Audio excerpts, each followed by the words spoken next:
नमस्ते, जय हिंद। मैं हूं ऋषि सिंह और आप देख रहे हैं हमारा खास शो विस्तार से। आज हम बात करेंगे टू फ्रंट वॉर के बारे में, इंडिया, पाकिस्तान और चाइना। वैसे तो इंडिया की कोशिश हमेशा से संघर्ष या किसी भी तरह के विवाद से बचने की रही, लेकिन अपनी सीमाओं पर चीन और पाकिस्तान दोनों के साथ तनावपूर्ण रिश्ते होने की वजह से भारत को टू फ्रंट वॉर की संभावनाओं के लिए लगातार तैयार रहना पड़ता है। ऐसे में ये समझना जरूरी है कि भारत की सैन्य तैयारियां, डिप्लोमेटिक अप्रोच और क्षेत्रीय सुरक्षा स्थिति कैसे एक साथ मिलकर इस चुनौती का सामना करती है। हमेशा से लोगों के मन में ये सवाल रहता है कि भारत कितना तैयार है, क्या सच में टू फ्रंट वॉर हो सकता है, तीनों देशों की सेनाएं कितनी मजबूत हैं और इससे जुड़े कई ऐसे सवाल।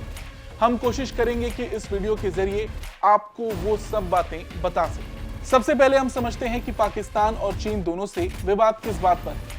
तो भारत और चीन के बीच सबसे बड़ा विवाद सीमा क्षेत्रों में है, खासकर लद्दाख और अरुणाचल प्रदेश।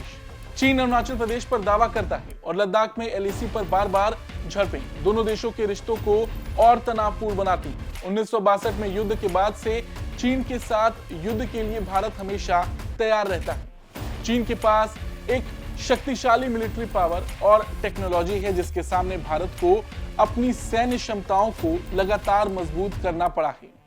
रही बात पाकिस्तान की, तो पाकिस्तान के साथ भारत का सीमा पर तनाव भी एक ऐतिहासिक विषय है। कश्मीर मुद्दा, उरी हमले और पुलवामा हमले जैसे घटनाएं दोनों देशों के बीच गहरे सैन्य संघर्षों को जन्म देती हैं। पाकिस्तान की जिहादी ताकतों का समर्थन और आतंकवाद का प्रचार भारत के लिए हमेशा एक बड़ा सुरक्षा खतरा रहा है, लेकिन भारत ने भी पाकिस्तान से मुकाबला करने के लिए अपनी सैन्य शक्ति में काफी बदलाव किया और जवाबी कार्रवाई की नीति भी अपनाई।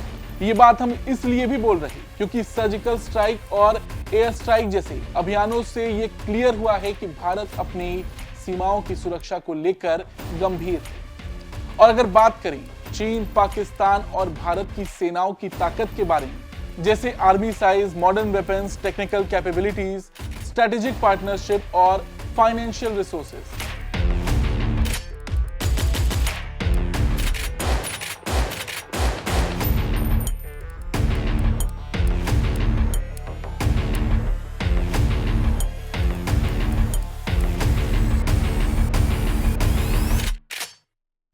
तो तीनों देशों की सेनाएं अपनी अपनी जगह पर शक्तिशाली।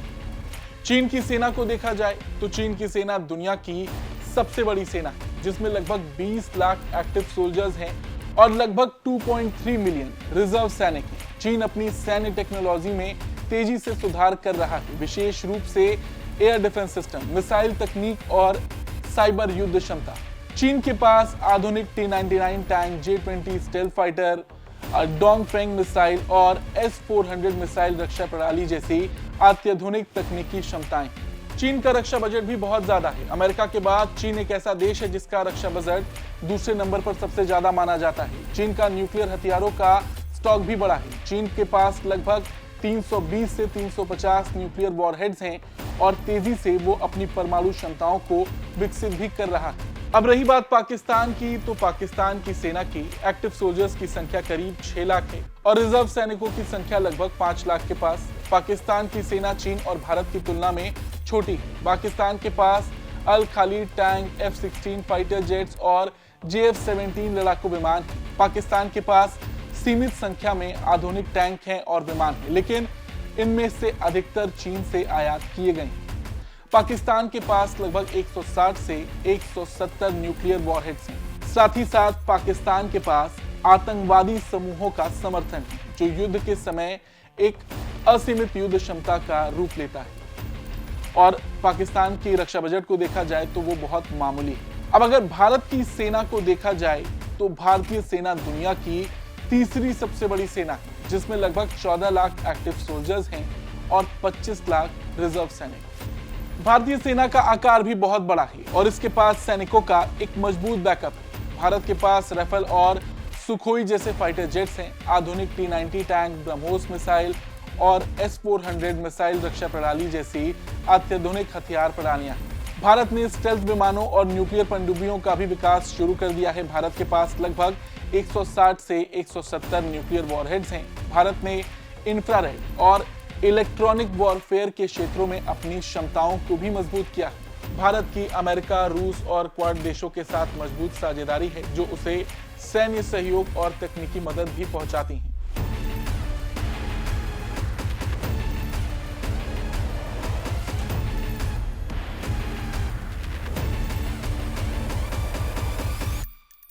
अब दूसरा सवाल, समुद्र में क्या हम दोनों तरफ से युद्ध लड़ सकते हैं?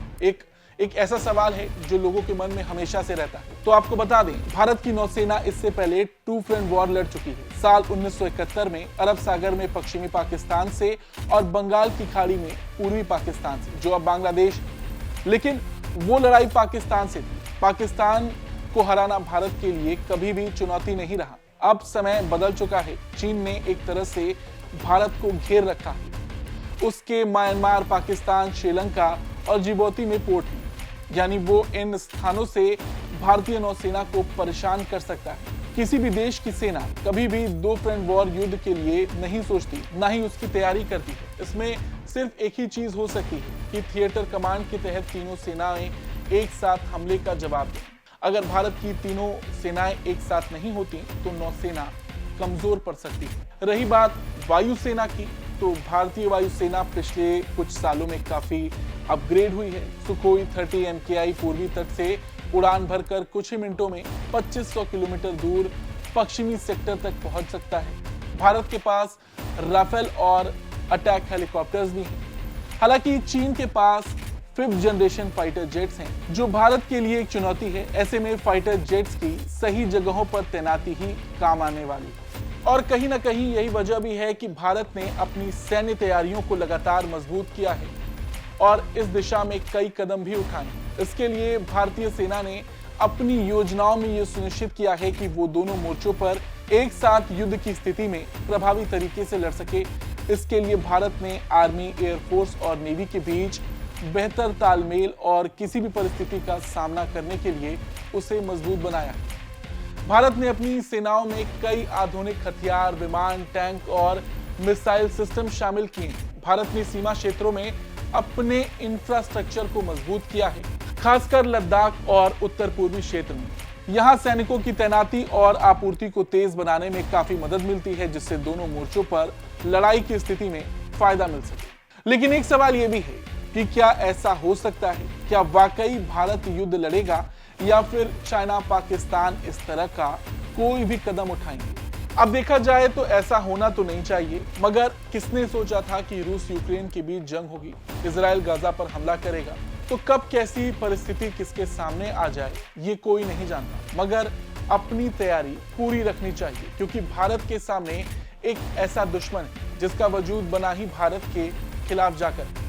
पाकिस्तान पहले भी भारत से युद्ध लड़ चुका है, 1947, 1965 और उसके बाद 1971 की जंग, फिर कारगिल, 2008 में मुंबई हमले और कश्मीर में आए दिन आतंकी गतिविधि। रही बात चीन की, सबसे प्रमुख विवाद सीमा पर है, खासकर लद्दाख और अरुणाचल प्रदेश क्षेत्र में। 1962 में दोनों देशों के बीच युद्ध भी हुआ था और तब से दोनों देशों के बीच सीमा पर तनाव बना रहता है। चीन का दावा है कि अरुणाचल प्रदेश उसका हिस्सा है, जबकि भारत इसे अपनी क्षेत्रीय संप्रभुता के तहत मानता है। 1962 की जंग के बाद दोनों देशों ने सीमा को लेकर स्टेटस को, यानी यथास्थिति बनाए रखने की पर सहमति जताई, लेकिन समय समय पर विवाद देखने को मिला। सबसे ज्यादा बुरी स्थिति LAC के पश्चिमी हिस्से में यानी लद्दाख में है। यहाँ सबसे ज्यादा संघर्ष होता है। मिडिल सेक्टर यानी हिमाचल प्रदेश और उत्तराखंड में चीनी सीमा के साथ विवाद कम है। पूर्वी सेक्टर यानी अरुणाचल प्रदेश और सिक्किम में चीन कुछ हिस्से को दक्षिणी तिब्बत कहता है। जून 2020 में लद्दाख की गलवान घाटी में भारतीय और चीनी सेना में संघर्ष हुआ। इसके बाद 2021 और 2022 में भी झड़प हुई। और क्योंकि पिछले कुछ सालों में चीन और पाकिस्तान में नजदीकियां कुछ ज्यादा ही बढ़ गई हैं, तो भारत भी ये बात जानता है कि अगर युद्ध होता है तो भारत सिर्फ एक देश से नहीं, दो देशों से युद्ध लड़ेगा।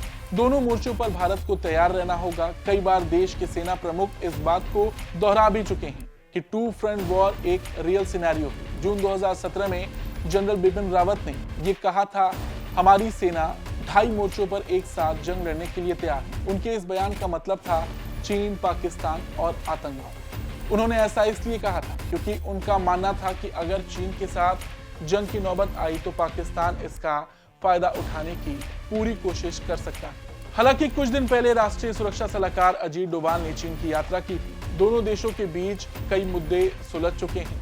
मामला अब देवसांग डेमचोक से आगे बढ़ चुका है। कैलाश मानसरोवर यात्रा, नाथुला मार्ग से व्यापार, नदियों को लेकर सहयोग जैसे कई मामले सुलटे हैं। तो ऐसे में मौजूदा वक्त में ऐसा कुछ भी होता दिखाई नहीं दे रहा। तो ऐसे में हम ये मान सकते हैं कि चीन और भारत के बीच संबंध सुधर रहे हैं। तो टू फ्रंट वॉर की जो बात अभी हमने की, तो फिलहाल वो थोड़ा दूर है। हालांकि पाकिस्तान अपनी पूरी कोशिश करता है, आतंकवादियों के सहारे ही सही, कि कश्मीर में किसी तरह वो माहौल को बिगाड़े।